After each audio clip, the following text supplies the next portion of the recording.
आज बिगड़े हुए मुआशरे के इलाज के लिए सिर्फ हम स्टेज से बोलें और यहां से इलाज हो, ये नहीं होता, बल्कि इसके लिए मास्टर प्लानिंग की जरूरत होती है। नौजवानों से मैं कहूंगा, तुम शादी करने जा रहे हो, निकाह करने जा रहे हो, तो मास्टर प्लानिंग तुम्हारे अंदर होनी चाहिए कि मेरा बच्चा कैसा हो, मेरी औलाद कैसी, मेरी नस्ल कैसी हो। जब तक तुम्हारे अंदर नीयतें साले नहीं होती, बच्चे भी अच्छे नहीं आते। और फिर जवान होने के बाद फिर सोचते हो बिगड़ गया है, अब इसको ठीक ठाक करना है। पौधा जब दरख्त बन जाता है तो फिर वो अपनी शक्ल नहीं ले पाता।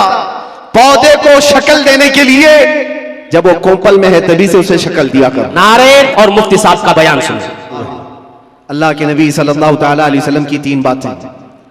हुजूर ने फरमाया, अल्लिमू औलादकुम सलासा खिसालिन, 3 आदतें अपने बच्चों को सिखाओ। सबसे पहली चीज हुब्ब नबीकुम, अपने नबी की मोहब्बत। दूसरे हुजूर फरमाते हुब्ब अहली बैतिही, रसूल के घर वालों से मोहब्बत सिखाओ। व तिलावतल कुरानिल करीम, तीसरे नंबर पर कुरान पाक की तिलावत सिखाओ। जिन बच्चों को ये 3 चीजें दी गई हैं मेरे अजीजों, फिर वो जवानी में कायदे उम्मत बनकर निकलते हैं, मुस्लिह उम्मत बनकर निकलते हैं। और बड़े होने के बाद आप सोचते हो अब इसको क्या सिखाऊं। एक बात मैं आपको बताऊं, बचपन में आपने अल्लाह और उसके रसूल की मोहब्बत औलाद में डाली हो तो बदले में मिलता है कि जब ये जवान होता है और आप बूढ़े होते हैं, अल्लाह तुम्हारी मोहब्बत उसके दिल में डालता है, तुम्हारी मोहब्बत बदले में डाली जाती है। बूढ़ा होने के बाद जो ये चाहता है कि जवान बेटा मेरी खिदमत करे, तो उन्हें बचपन में अगर अल्लाह उसके रसूल के हवाले किया होता, आज अल्लाह तबारक व तआला उसके दिल में तेरी मोहब्बत डाल देता, बदले में मिलता है। वरना बुढ़ापे में तुम तमन्ना करते रह जाओगे।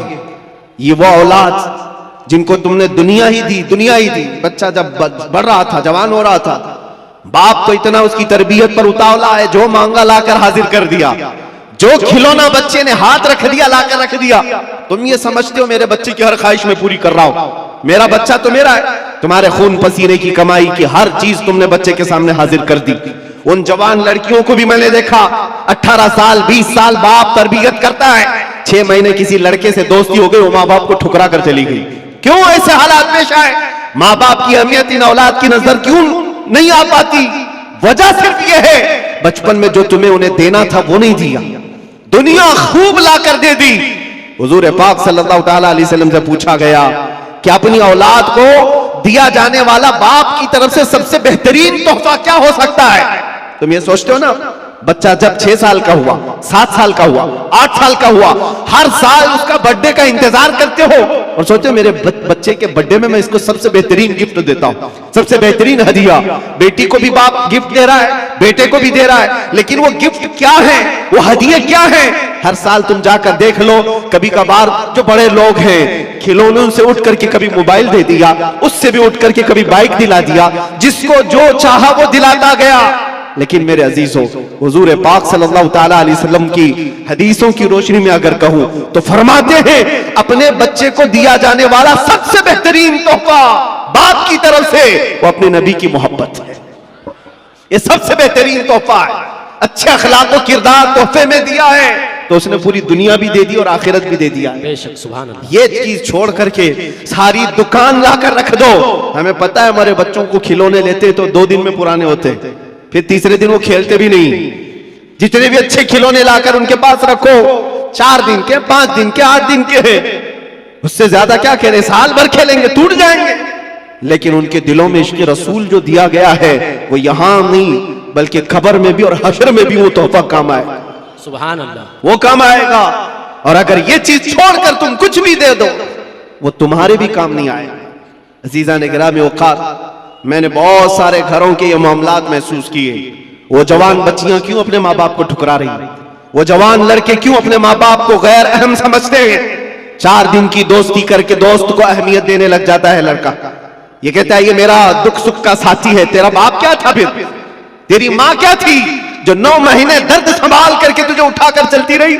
कुरान कहता है जिस माँ के बारे में कि वो वदाअतहु कुरहा, वो तुम्हें ऐसी तकलीफ में जन्म दी है। पता है हकीमों ने कहा है मौत के वक्त 40 हड्डियों से रूह निकल जाती है तब आदमी मरता है, लेकिन बच्चे की विलादत के वक्त माँ की 39 हड्डियों से रूह निकल चुकी होती है। वो इस कदर दर्द दे करके बच्चे को जन्म देती है। 9 महीने वो बोझ उठाकर चलती है और उस मां को ठुकरा करके चला जाए बंदा और उसकी अहमियत नहीं समझे। और मां अगर रात को पुकारे कि बेटा कहां इतनी देर से क्यों नहीं आया, तो इसको बुरा लगने लग जाता है। ये क्या जिग चलती रहती है माँ बाप की। बाप के सामने बैठने को ये तैयार नहीं, और वो लड़के जो इसके कुछ नहीं लगते, बस अय्याशी की तरफ बुलाते, उनके साथ पूरी रात गप्पे लगाए। माँ बाप क्यों अच्छे नहीं लगते? माँ बाप के साथ वक्त क्यों खराब लगने लगता है? इस सब का कारण एक है, कसूर इन बच्चों का नहीं है, उनके माँ बाप का है जो तरबियत में कमी किया। क़यामत के दिन जानते हो ये बच्चे अपने माँ बाप के खिलाफ मुकदमा करेंगे, मुकदमा करेंगे। अल्लाह ताला से कहेंगे कि मौला हमारे माँ बाप को दिखाओ कहां है। पूछा जाएगा क्यों? कहा हम अपने पैरों से उन्हें रौंदना चाहते हैं, हम अपने पैरों से उन्हें रौंदना चाहते हैं। पूछा गया क्यों? कहा आज हम जहन्नम में जा रहे हैं तो इसकी वजह हमारे माँ बाप है। उन्होंने हमारी तरबियत नहीं की, हमें खौफ खुदा नहीं दिखाया, हमें हुब्बे रसूल नहीं सिखाया। तुम खिलौने दिला करके उनको घर प्रॉपर्टी दे करके तब भी फंसे जाओगे, वहां पर फंस जाओगे।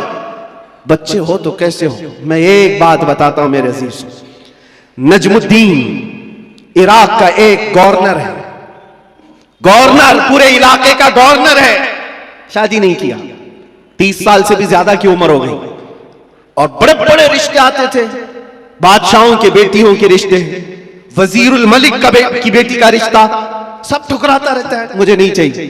उम्र निकलती जा रही है, भाई था, भाई आकर के कहता है भाई साहब कोई तो लड़की पसंद कर लो, निकाह कर लो।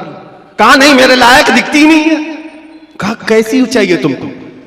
सल्जूक खानदान की बेटी, वजीरुल मलिक की बेटी, इतने आला खानदान की लड़कियां तो तुझे बता रहा हूं। कहा नहीं मुझे मेरे लायक की मिलती नहीं। कहा कैसी चाहिए, तुम्हारा क्राइटेरिया क्या है, रिक्वायरमेंट क्या है? नजमुद्दीन ने कहा मैं चाहता हूं मुझे ऐसी बीवी मिले जो मेरा हाथ पकड़कर जन्नत में ले जाए। सुभान